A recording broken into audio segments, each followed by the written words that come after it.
ఆనందమైన బాధైనా నీ గతం నుంచి వచ్చినవే.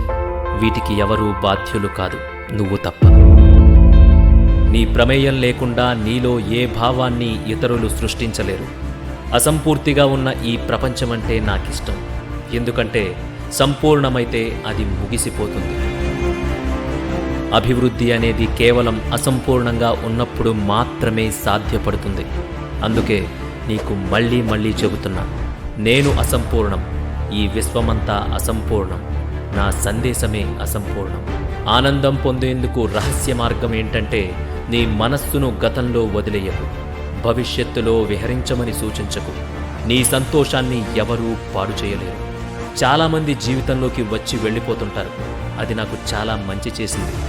ఎందుకంటే వాళ్ళు వెళ్ళిన ప్రతిసారి ఆ ఖాళీని మరింత మంచి వాళ్ళు పూర్తి చేస్తున్నారు. ఇలా నేనెప్పుడూ కోల్పోయిన వాడిలా మిగలలేదు. జీవితం మొదలయ్యేది నీలోని భయం చచ్చిపోయినప్పుడే.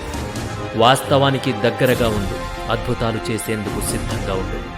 ఒకరిలా అవ్వాలని ప్రయత్నించకు. నువ్వు ఇప్పటికే ఒకటి అయిపోయావు. మారలేవు, మార్చుకోలేవు. నువ్వు కేవలం నీలో ఉన్నదేంటో తెలుసుకోవాలంతే. తమలోని మొండితనాన్ని చాలా కొద్దిమంది మాత్రమే గుర్తించగలరు.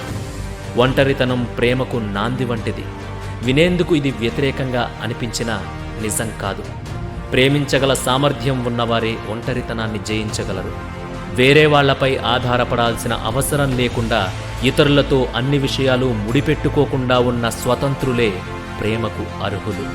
చనిపోయాక మరో జీవితం ఉంటుందో లేదోననే విషయం కాదు, బతుకుతున్నంతకాలం ఎలా బ్రతికావనేదే ముఖ్యం. మిలియన్ల కొద్దీ మనుష్యులు బాధపడుతున్నారు. ప్రేమించడం రాకపోయినా ప్రేమించబడాలని కోరుకుంటున్నారు. వారికి తెలియని విషయం ఏంటంటే, ప్రేమంటే ఒక్క పదం మాత్రమేనని, కేవలం ఒక్క పదం మాత్రమేనని. నువ్వు ఎలా అవ్వాలనుకుంటావో అలాగే ఉండు. ఇది కేవలం నీ బాధ్యతే. అందరూ చెప్తుంటారు, దూకే ముందు 1కి 2 సార్లు ఆలోచించాలని. నేను చెప్తాను, ముందు దూకేయ్, ఆ తర్వాత ఎంత దూరం వెళ్లాలో ఆలోచించుకో.